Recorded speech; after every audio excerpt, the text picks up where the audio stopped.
Thank you very much. And I'm honored to be at this meeting, and I want to thank the McCain Institute to invite me. I'm very sorry that I have to correct the introduction a little bit, because I'm not the coordinator, I'm the rapporteur. And it's not just human trafficking, but it's also sexual violence against children.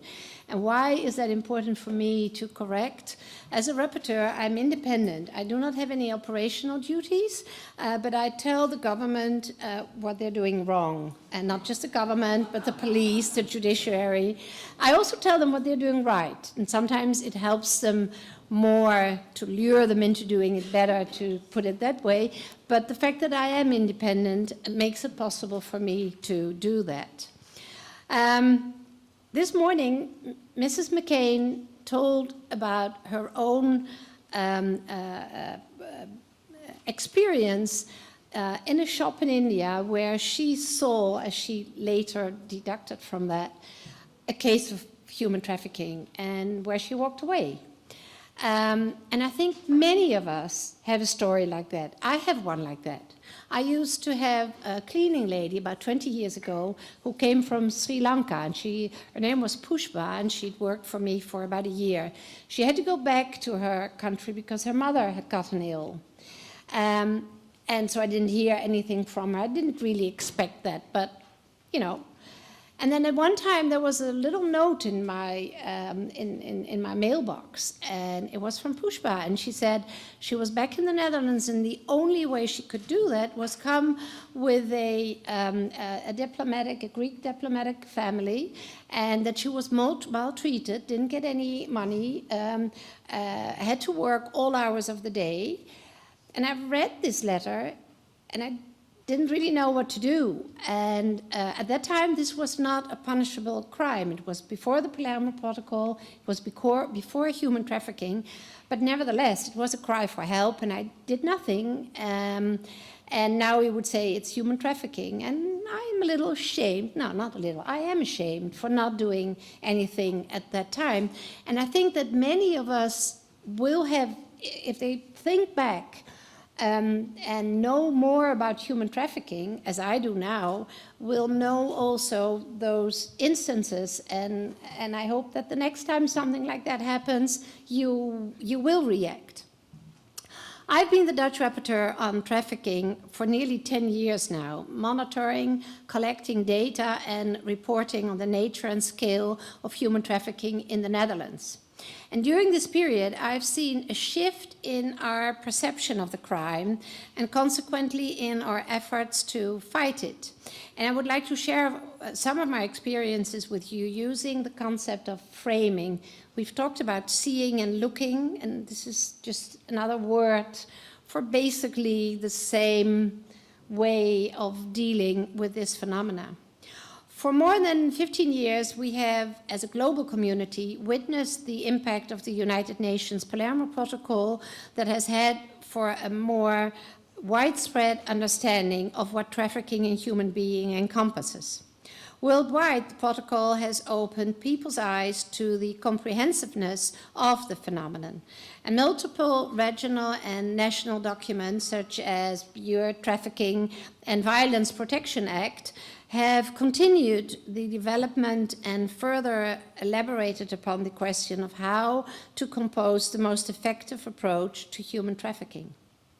And in the years after the drafting of the protocol, the comprehensive interpretation of human trafficking has acquired a greater definition. In the EU directive, for instance, on human trafficking, new forms of exploitation are specifically listed, such as exploitation in criminal activities and forced begging. Previously, these forms of exploitation were not connected with human trafficking. And this brings me to the concept of framing. Framing is about looking at an existing phenomenon in a different way, reframing with the aim to see the problem for what it truly is, because only then change is possible. And let me illustrate why framing is of essential significance when it comes to taking the right measures. One is in the Dutch practice. We've talked about this earlier, about the domestic sex trafficking, and it's about, it led to reframing a long-existing irregular situations of domestic sex trafficking that we refer to as the lover boy phenomenon, which is a nice word for really a terrible situation. It's an awful term. A Dutch journalist introduced this term in 1998, and the term was coined for boys who lead mostly underage Dutch girls into prostitution by means of romantic relationship. And these girls were mainly associated with problems in relation to puberty, running away from home, and truancy. And as a result, the tendency was to label these girls as problem cases. As one shelter said, we know how to deal with girls with lover boy problems. And when I read that, I was flabbergasted, because it's not them, it's not that they have these problems. Because what they were seeing was as if they are at fault. And sadly enough, the label of lover boys has been copied in the UK, in Belgium and Germany. In the United States, the term Romeo pimps is used. And the use of these terms which have no basis in policy nor law, obscures the approach to combat this problem. An effective approach starts with seeing the phenomenon for what it truly is, human trafficking, as exploitation of girls, but also boys, as girls and boys who fall victim of this atrocious act, an act which must be fought from a human trafficking perspective, using all possible means that this criminal law gives us. Over the last years, I repeatedly urged the Dutch government to reframe this phenomenon to human trafficking, lose the word lover boys. And I must admit that I still use it myself now and then, because it's such a well-known word and everybody knows what you mean. Since we have counted trafficking victims in the year 2000, the number of victims of so-called lover boys has remained stable at a quarter of the total number of victims of trafficking. In other words, the number of domestic victims did not diminish, and they should have.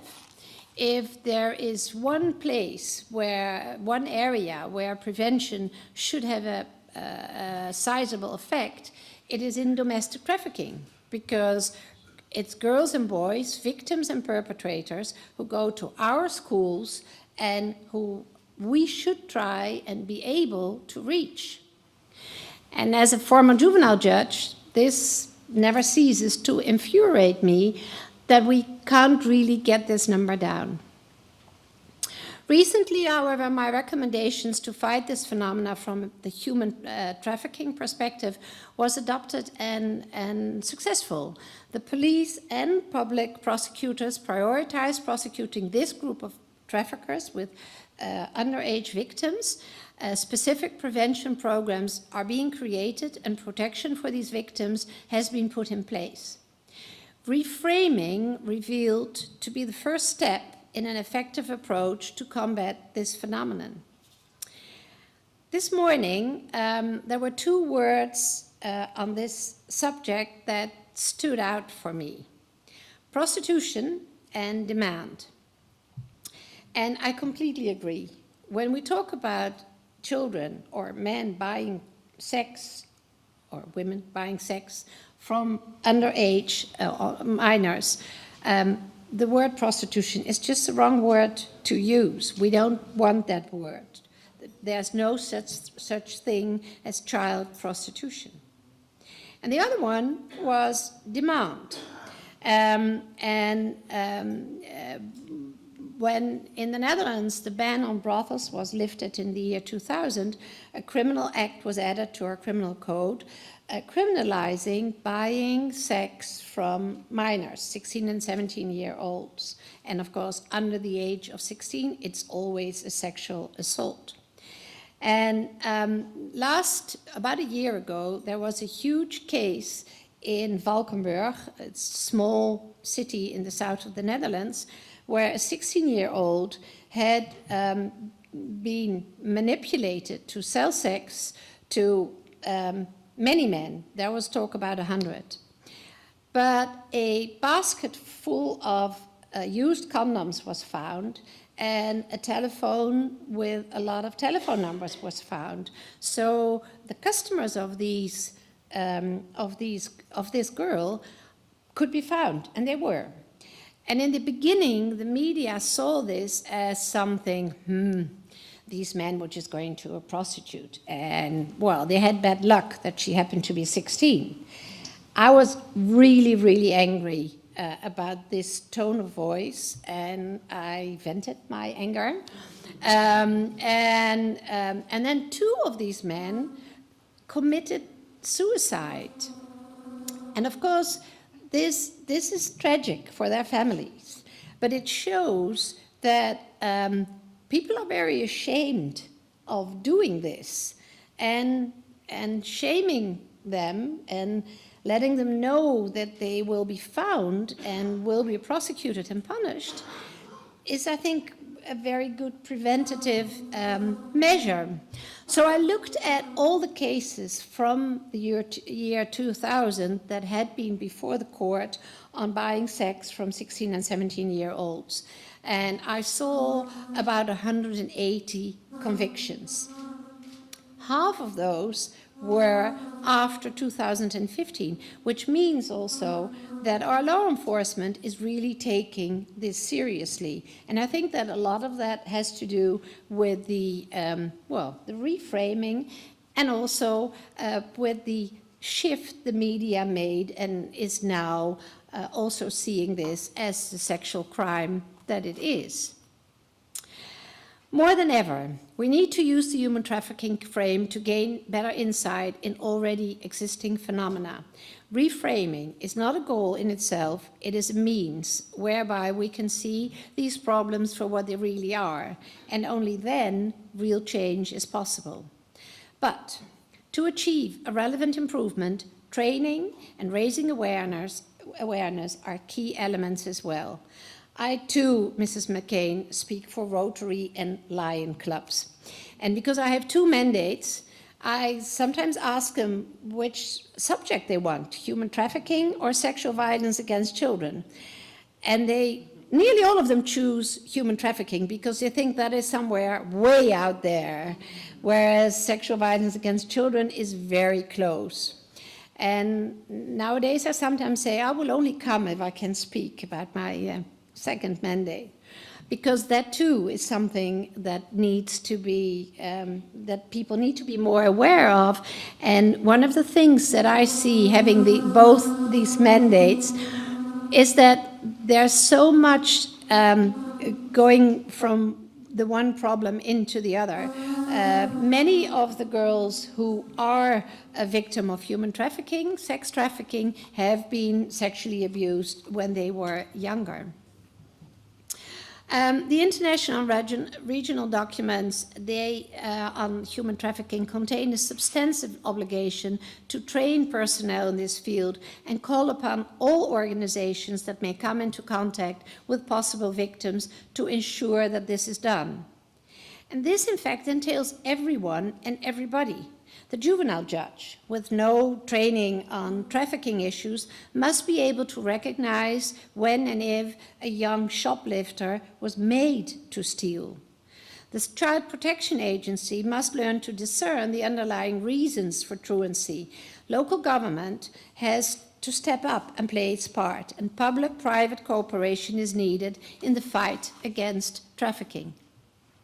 I have elaborated on this one example of looking at long-existing situations from a new perspective, with new eyes, so to speak. I could give you more, but my time is up, and I'm sure that the message is clear. As the American writer Wayne Dyer once said, change the way you look at things, and the things you look at change. An effective approach largely depends on our capacity to change the way we look. Thank you.